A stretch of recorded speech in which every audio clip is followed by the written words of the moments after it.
देखु वर्तमान पूर्व सरकार समय आप देखि जी सरकारी बाबू थे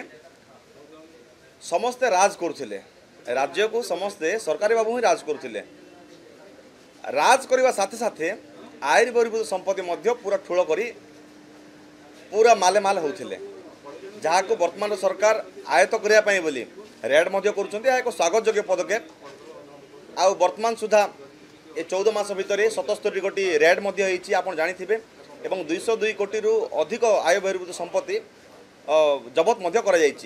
निहाती भाव में स्वागत योग्य पदक्षेप किंतु मु कहिबी सरकार जदि पारुचंती ए नूतन सरकार में जो बाबू माने मालामाल होउचंती एवं जहार आभास मिलूची सेमानक ऊपर जो रेड करते ताले संपूर्ण भाव में ये जो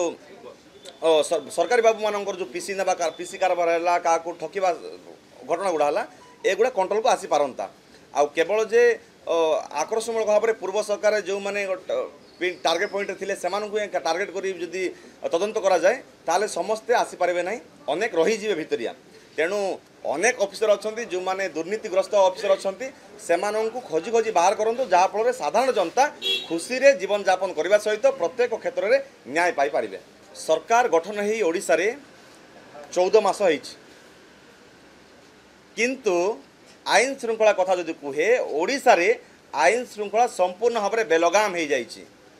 14 मास भितर 37,600 रु अधिक केस महिला मानकर दायर होती से भितर केतेटी तदंत होती केतेटी नहीं तार कौन सत्यासत्य ना कौन तदंत ठीक भाव में है नहीं सरकार चाहू ही ना नारी मानक सुरक्षा देवाई पूर्वर आम अभियोग कर आसुलु नारी मान ये असुरक्षित अच्छा नारी निर्यातना बढ़ी जहाँ आज पुनर्बार प्रमाणित हो जाइए राज्य रे क्राइम एक्टिविटी जो देखा ओडिशार वर्तमान सारा भारत वर्ष भितर 2 नंबर को पहुँची जाइए सरकार आसी ओडिशावासी को प्रतिश्रुति देते कि एक विकसित राज्य गठन करेंगे बोली किंतु गोटे क्राइम युक्त राज्य गठन कर सरकार लगी पड़ी वर्तमान पंजाब 1 नंबर अच्छी और द्वितीय जे ओडिशा पहुँचला मुख्यमंत्री विभाग जदि एभली अव्यवस्था आईन श्रृंखला जदि एते विपर्यस्त ताले अन्य विभागीय मंत्री अवस्था आपण माने स्पष्ट जानीपारे आपड़ जानी आईन श्रृंखला विपर्यस्त होबार कारण गोटे प्रमुख कारण रही जहाँ को आम कह मद कारण पाखापाखि 60-70% क्राइम मद कारण होउछि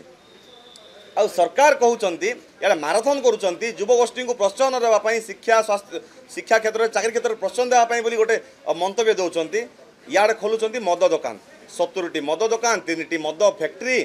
सरकार दिमुआ नीति कौन पाई क्यों आधार रे लोक ठकिया चाहूँगी सरकार वर्तमान लोक जानी सारी सरकार कौन करुँच कौन कौन कौ जिन को नहीं ठकुंट केमिति पथभ्रष्ट करुँच युवगोष्ठी को यह वर्तमान स्पष्ट बारी हो पड़ुछि आसंता दिन जदि नारी सुरक्षा पाई सरकार एक कठोर आईन आणवे ना जो माने दोषी